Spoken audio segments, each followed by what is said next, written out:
L'ultimatum de 10 jours, additionné à quelques jours, donc probablement 14 jours, donné au Rwanda de pouvoir retirer maintenant ses militaires du sol congolais, les militaires rwandais, et le retrait en même temps de tous les éléments de M23, de AFC, afin que la résolution s'applique absolument. C'est la décision prise par les États-Unis et également l'Union européenne.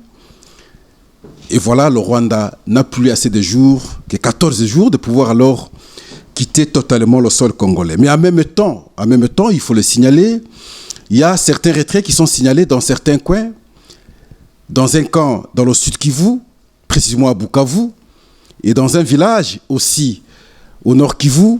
Et à travers cette émission, nous allons aborder cette question en profondeur et vous serez éclairés, vous allez comprendre ce qui est déjà décidé pour que le Rwanda quitte définitivement le sol congolais. Nous allons aborder d'autres questions, beaucoup d'autres questions d'ailleurs, à travers cette émission, mais sinon nous vous saluons, nous vous disons merci, merci parce que vous continuez à nous faire confiance, chers membres de la communauté. Merci à travers vos points de vue. Merci, les messages que vous nous envoyez nous permettent de comprendre ce que nous devons, nous aussi à notre niveau pour le pays. En tout cas, ça nous va au cœur. À travers cette émission, il y a beaucoup d'informations. En tout cas, la première, c'est la restructuration du cabinet du chef de l'État à travers la nomination de son cabinet, bien entendu. Des ordonnances étaient sorties depuis hier. Ce qui nous intéresse plus ici, deux aspects. En fait, à notre niveau, la nomination de mon ami personnel, Charlie Tonsi, au poste de conseiller principal du chef de l'État en matière de politique et électorale. Et voilà, cher ami, bonne chance. Je pense que vous saurez rendre service à la nation à travers cette responsabilité vous confiée par le président de la République. Il y a le départ de Eric Nguindu. Et c'est lui qui était directeur de la communication. Vous allez vous en souvenir, pas longtemps qu'avant-hier, nous étions en train de démontrer qu'il a tellement failli qu'il fallait en tout cas penser à son départ. Et voilà, aujourd'hui, il est parti. Au moins, il est nommé en même temps ambassadeur.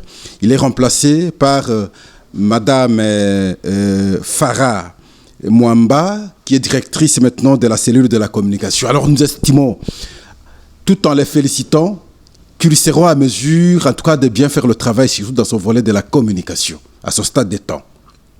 On attend, mais nous ne pouvons que les encourager, les féliciter et les souhaiter bon vent.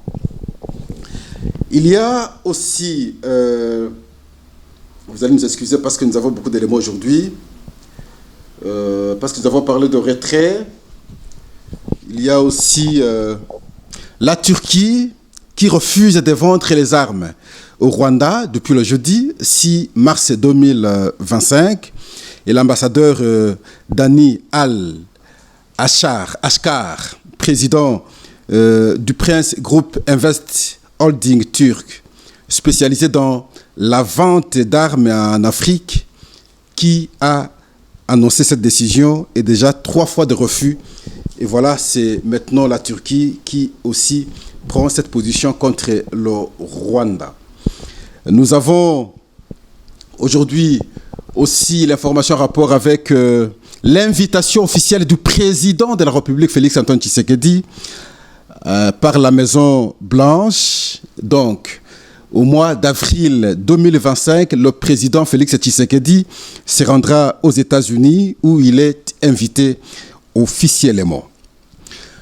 À la prochaine émission, nous vous parlerons de la position de Jean-Pierre Bemba face à Joseph Kabila Kabange, où il est considéré comme celui l'instigateur, le géniteur de Mobondo, de M23 et de AFC. Et il a expliqué comment Joseph Kabila s'est soustrait du pays frauduleusement parce qu'il avait compris que son plan était dévoilé, il était prêt, en tout cas, à être exposé à la nation ou à la face du monde, et voilà pourquoi il s'est soustrait. Et en même temps, demain, nous allons vous balancer l'ancienne vidéo de Moïse Katumbi où il considérait Joseph Kabila comme Judas, comme un mauvais, comme un tueur, comme celui qui a occasionné beaucoup d'insécurité au pays. La vidéo existe Et demain, vous aurez la vidéo également de Moïse Katumbi contre Joseph Kabila. Et demain, nous vous parlerons aussi, parce que déjà une information aujourd'hui, l'invitation à l'auditorat militaire de Obé Minaku, l'ancien président de l'Assemblée nationale, aujourd'hui vice-président du PPRD, et Emmanuel Chadari, ancien ministre de l'Intérieur, aujourd'hui secrétaire permanent du PPRD. Ils iront s'expliquer auprès de l'auditorat militaire sur des expressions telles que les actions clandestines, les demandées par leur chef Joseph Kabila. Il y a aussi Nanga, domaine que nous allons aborder, qui accuse le régime de pouvoir alors de Kinshasa de mauvaise volonté de vouloir sacrifier les enfants dans les écoles parce que simplement il estime que Kinshasa ne veut pas envoyer tous les intrants pour les examens d'État, ainsi de suite pour les enfants. Alors Nanga voudrait maintenant demander ou trouver une collaboration avec le ministère de l'enseignement rwandais. Ça c'est grave, ça c'est jouer même contre notre souveraineté. Et nous allons tout ça vous expliquer demain. En tout cas, merci. Et voilà, on se retrouve aujourd'hui. La question d'analyse, c'est en rapport avec l'ultimatum de 10 jours lancé au Rwanda de pouvoir maintenant retirer ses militaires du sol congolais. Cet ultimatum se prolonge à 2 semaines, soit du 14 ou soit de 14 jours. Alors c'est ce qui est donné au Rwanda, à l'AFC, au M23, de pouvoir rapidement quitter le sol congolais, le territoire congolais. Le sol où ils sont venus agresser, et nous parlons de la guerre d'occupation. Et qui a lancé l'ultimatum? C'est les États-Unis et l'Union européenne. Les États-Unis, vous savez bien, il y a eu des sanctions prises par les États-Unis contre James Kabarebe. Et l'autre militaire, le porte-parole, je crois, de M23. Du côté de l'Union européenne, vous savez, il y a beaucoup de sanctions qui ont été prises par l'Union européenne contre le Rwanda.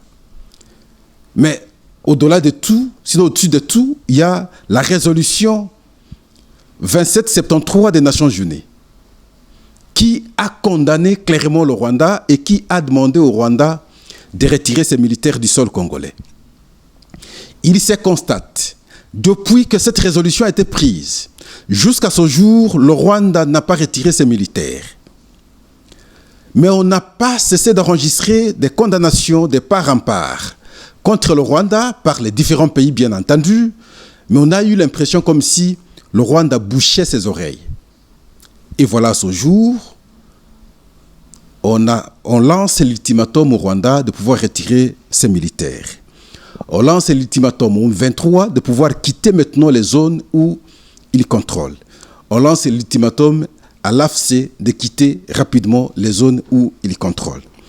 Et voilà l'attente de beaucoup de Congolais depuis longtemps qui semble être matérialisée à travers cet ultimatum. Alors nous allons patienter, observer ce qui va se passer d'ici la fin du 14e jour, où nous allons alors constater si le Rwanda, le M23 et l'AFC vont obtempérer ce qui est déjà décidé par les États-Unis et l'Union européenne, mais substantiellement à travers, en tout cas, la résolution 2773 des Nations Unies. Le retrait de militaires rwandais sont en même temps en train d'être observés à ce stade des temps. Le M23 s'est déjà retiré de la localité de Kageri, dans le nord Kivu. Kageri, à ce jour, on ne sait plus voir les militaires. Il y a le retrait des éléments du M23 et RDF qui sont constatés dans le camp musique, situé dans la commune de Bagira à Bukavu. Mais là, il y a un constat. Et lorsque ces militaires s'est retirés maintenant de ce camp, ils ont laissé pratiquement beaucoup d'effets militaires. Et les jeunes, la population, dans la joie en même temps, lorsqu'on constate le départ inattendu de ces militaires, qui s'explique aujourd'hui, comme vous comprenez, par le retrait demandé, et ils sont allés à masse maintenant récupérer ces effets militaires et la tenue, et ceci, ainsi de suite. À l'occasion, il y a eu beaucoup de morts. On parle de quelques blessés, quelques morts, il faut dire ainsi. Et ce n'est pas la population, mais c'est plutôt ces militaires. Est-ce que c'est dans une détresse parce qu'ils partaient, ainsi de suite? Et voilà, dans ce cafouillage-là, il y a eu très de mauvaises choses posées par ces militaires. Mais nous vous laissons suivre la vidéo et nous allons revenir après. Suivons.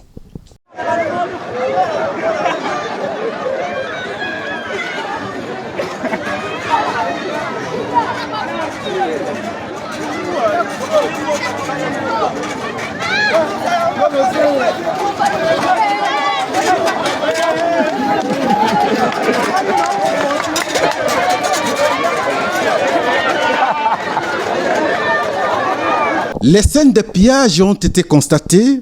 En tout cas, c'est que nous ne voulons pas encourager. Il faudrait que, s'il faut vous rabattre, s'il faut vous retirer, mais vous devriez vous retirer très calmement. Le Congo n'a pas besoin de ces spectacles, s'il vous plaît. Vous nous avez beaucoup tués. Vous nous avez beaucoup assassinés. La moindre des choses que nous puissions vous demander, c'est de nous laisser un peu calmes. Retirez-vous très calmement. Il y a certains militaires qui voudraient maintenant avoir tel ceci, telle chose, parce qu'on prime de guerre. Et ramener cela au Rwanda. Piller le Congo de cette façon, et nous ne pouvons pas accepter.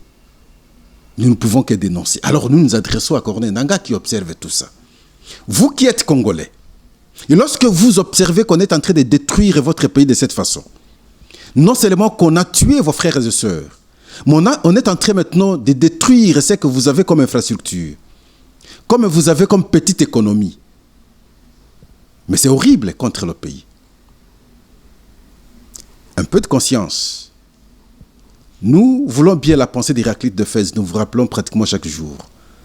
Tout coule, tout passe, rien ne demeure. Vous allez vous retrouver demain, nous allons nous retrouver demain. Vous allez regarder encore votre pays dans les conditions que vous l'aurez laissé. Je ne pense pas qu'il y aura 2-3 personnes qui sauront vous pardonner. La meilleure des choses aujourd'hui, je ne veux pas faire ou dire, comme a déjà pensé le ministre de la Justice qui lance un message.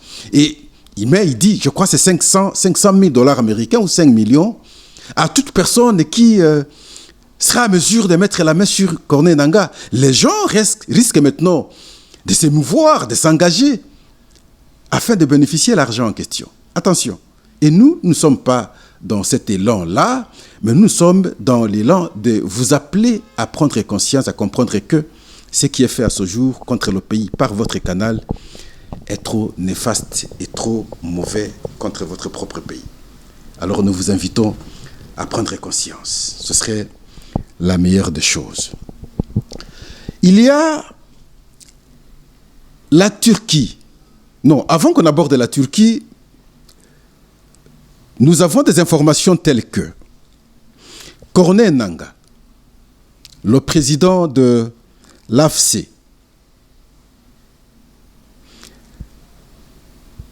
considère le régime ou accuse le régime de mauvaise foi, de mauvaise volonté, de vouloir maintenant sacrifier les enfants. Quel genre d'enfants? C'est les élèves et les étudiants. Pour eux, Kinshasa ne s'est pas envoyé tous les intrants, tout ce qu'il faut pour que les enfants étudient normalement. Et je vais lire les propos, ou intégralement les propos de Corneille Nangaa. Le régime de Kinshasa veut punir sa propre population en refusant d'envoyer tout ce qu'il faut pour les études des enfants. Un régime qui n'a ni cœur, ni pitié, veut sacrifier l'avenir de ses enfants. Et le M23, selon lui, a pris des mesures conformément à la loi de coopération entre États. Ah, ben ça c'est coopération entre États. Numéro 05/CAB/0028 du ministère des Affaires étrangères, février 2025, pour collaborer avec le ministre de l'Enseignement rwandais afin de permettre que ces enfants finissent l'année normalement. En d'autres termes, Corneille Nangaa envisagerait aujourd'hui que nos enfants fassent les examens selon le programme rwandais. Que nos enfants terminent l'année scolaire et académique selon le programme de l'enseignement rwandais. Mais c'est grave, ça c'est vendre notre souveraineté.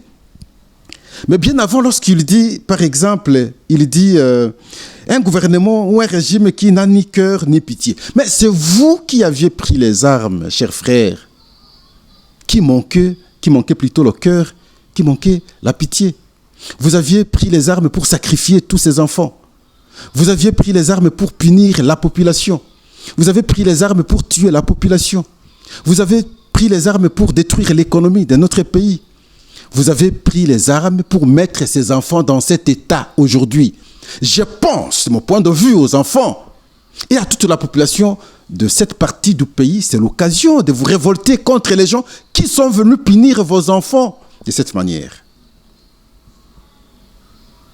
Mais osez maintenant collaborer avec le ministère de l'Enseignement rwandais, c'est marcher sur la souveraineté de la République démocratique du Congo. Et cela ne peut pas être accepté.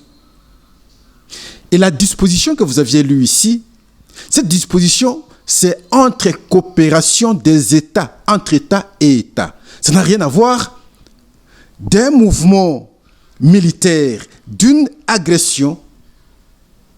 Mais avec quel État? Parce que c'est le même Rwanda qui nous a attaqués, le même Rwanda qui nous a agressés, le même Rwanda qui est venu occuper nos espaces chez nous.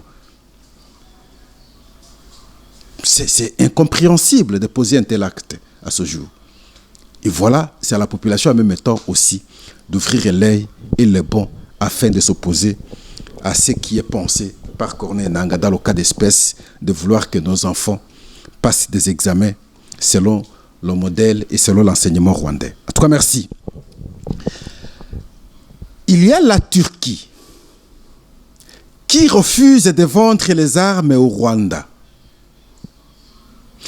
Et la dernière décision, le dernier refus, c'est depuis le 6 mars 2025. C'est de l'ambassadeur Dani Al-Ashkar, qui est président du Prince Group Invest Holding turc, spécialisé dans la vente d'armes en Afrique et qui avait obtenu un contrat de 5 milliards de dollars américains sur le continent depuis 2024, vient de refuser pour la 3e fois un deal avec le Rwanda sur la vente des armes. Notre satisfaction, c'est à quel niveau? C'est au niveau de la compréhension de la raison congolaise par beaucoup d'autres instances à travers le monde. La cause qui n'était pas comprise hier, aujourd'hui, elle est bien comprise. Le discours de mensonges propagé par le Rwanda hier ne passe plus. Et tout le monde a compris le mal que le Rwanda inflige depuis des années aux Congolais. Et les gens prennent conscience, considèrent que ce n'est plus possible.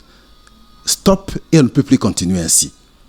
Et voilà, parce que nous savions bien, et les militaires nous démontraient qu'il y avait beaucoup d'engins achetés de la Turquie qui étaient utilisés par le M23 pour massacrer la population. Et lorsqu'on constate, et finalement aujourd'hui, que la Turquie a pris conscience et refuse maintenant de vendre les armes au Rwanda, quelle ne peut être notre satisfaction aujourd'hui? Et ce mérite, en tout cas, c'est à la ministre des Affaires étrangères. Elle mérite nos congratulations, comme hier nous avons dit. Là où les hommes ont échoué, en tout cas, en toute réalité, cette dame a réussi. Et elle mérite, en tout cas, nos félicitations. Elle mérite nos félicitations. En tout cas, merci. À ce jour, nous, on s'arrête ici. Et demain, nous allons revenir pour vous parler, bien entendu, de l'invitation ou des invitations on l'appelle encore comment, d'Emina Kouobé et Emmanuel Chadari. Et nous vous parlerons également du point de vue de Jean-Pierre Bemba contre Joseph Kabila, et également l'ancienne vidéo de Moïse Katumbi contre Joseph Kabila. Ce sera alors l'émission de demain dimanche. Merci, au revoir, à la prochaine.